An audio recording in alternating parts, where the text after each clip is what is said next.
Do you ever feel a kind of sense of being blocked or stuck, or like you can't seem to get your natural creative juices flowing? Whether you'd like to inject some energy into a specific creative practice, or you want to rediscover inspiration in your everyday life, then I hope that this video will help. I think prompts are the perfect way to explore who we are and what matters to us, and to generate ideas around areas of life that we want to focus on growing and developing. It doesn't matter whether or not you consider yourself creative. We can all work with prompts to deepen awareness and understanding about ourselves, about one another, and the possibilities for our lives and the world around us. But not all prompts are created equally. They're not all helpful.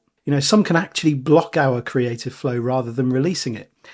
So in this video, I want to help you think about the most effective prompts for you, depending on where you are right now, so that you can use them to get unblocked in your particular situation. You can bring more imagination and play into everyday life in general, and turn down the dial on overthinking when you're engaged in processing and exploring your potential, the potential of a particular idea. I think a good creative prompt is like an onion. At first, it looks a bit brown and flaky, but if you're willing to play with it, you'll find new layers to peel back.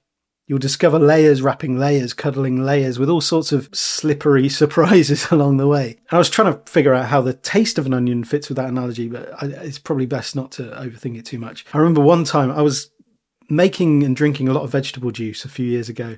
I decided to juice 2 leeks.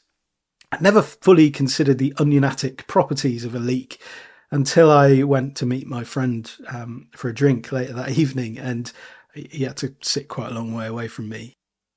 Anyway, where was I? Oh yeah, onion-style creative prompts.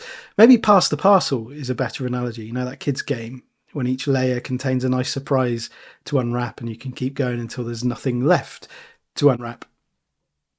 Good prompts work when they're not too prescriptive, and they don't need creative activation. They should stimulate without the need for willpower. Sometimes search for creative prompts online. I've noticed some general trends or approaches that people often take when writing them. So a prompt might prescribe an act. For example, it might say, write an adventure in 10 words, or draw a black and white picture of your favourite food, write about your perfect evening. The prompt might be material based. So, for example, write a song on a different instrument to normal, use this bag of laundry to build a tower, or take a pen, a post-it note and a shoe and communicate how you feel right now without using any words for emotions. I don't know.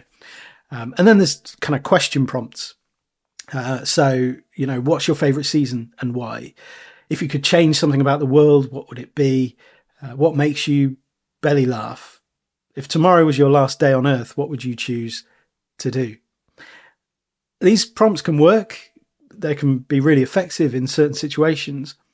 For example, they can really help if you're looking for inspiration for something specific, or maybe if you're bored and looking for something to do. You're primed, you're looking for something to entertain you, but blank canvas syndrome overwhelms you with choices. What do I do? So many options. So a prompt can help narrow those options a little bit. But they're not so good if you're blocked, or if you're in some kind of spiral of self-doubt.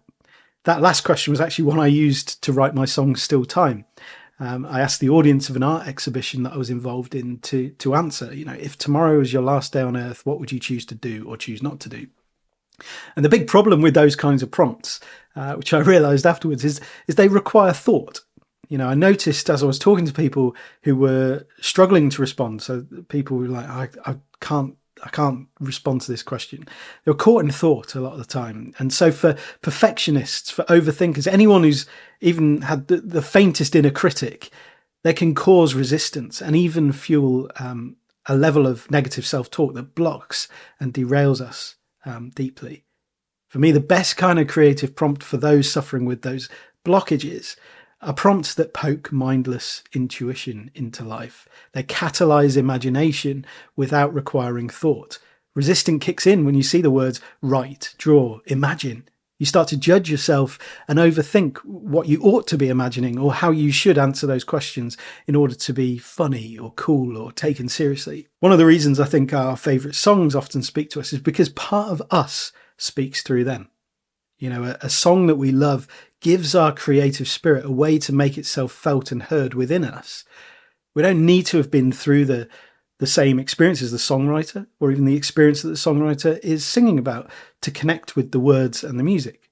Those two things combine to spark something inside us that comes to life before we have the chance to think about why that spark has happened. Music transcends and precedes thoughts. It connects before our brain tries making cognitive sense of what it is that we're experiencing. Likewise, an effective prompt that gets us out of our head and into our creative spirit is familiar enough to make sense, but vague and ambiguous enough to invite us into a whole new world and into seeing the old world in whole new ways. I've got a swipe file of prompts to get my creative juices flowing.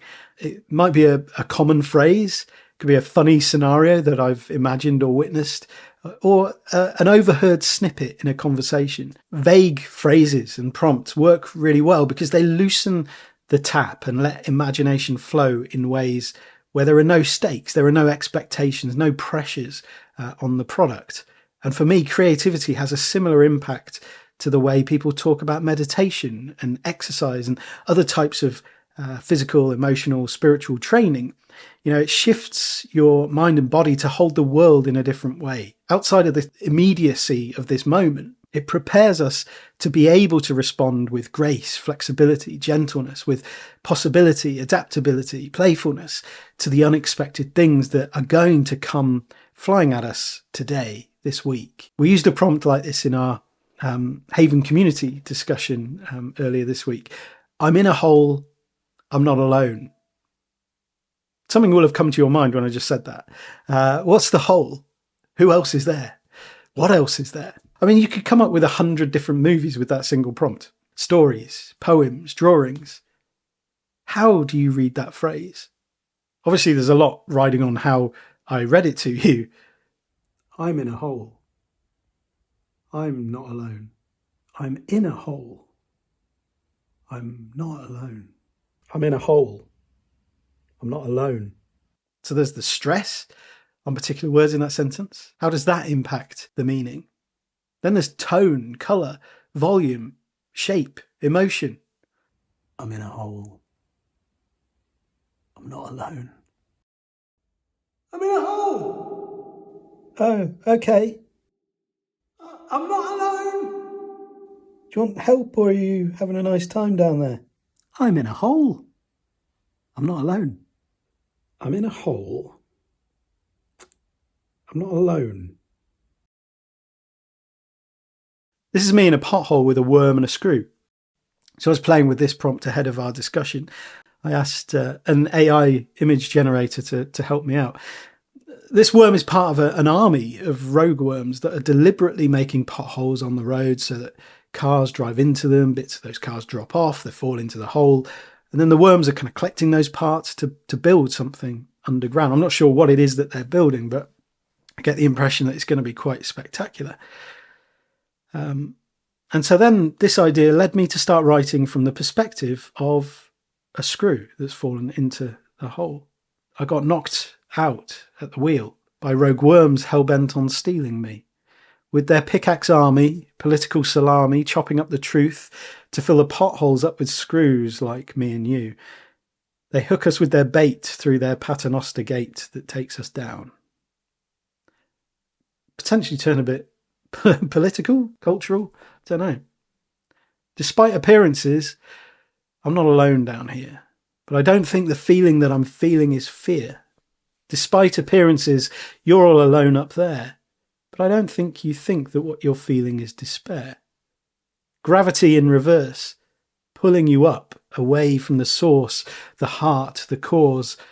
Winning was the curse that left you orbiting this paranoid fantasy, while success left me yearning for a key to the trapdoor, to return to my senses, to fall in love again, to find myself beneath the madness.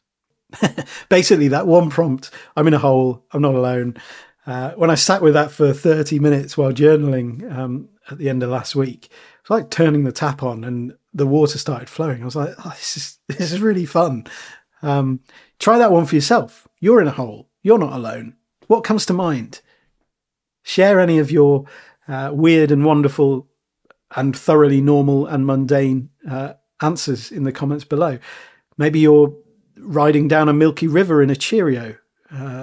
You look to your right, you notice somebody else has had the same idea. They're riding in a cheerio too. Why is their cheerio faster than yours?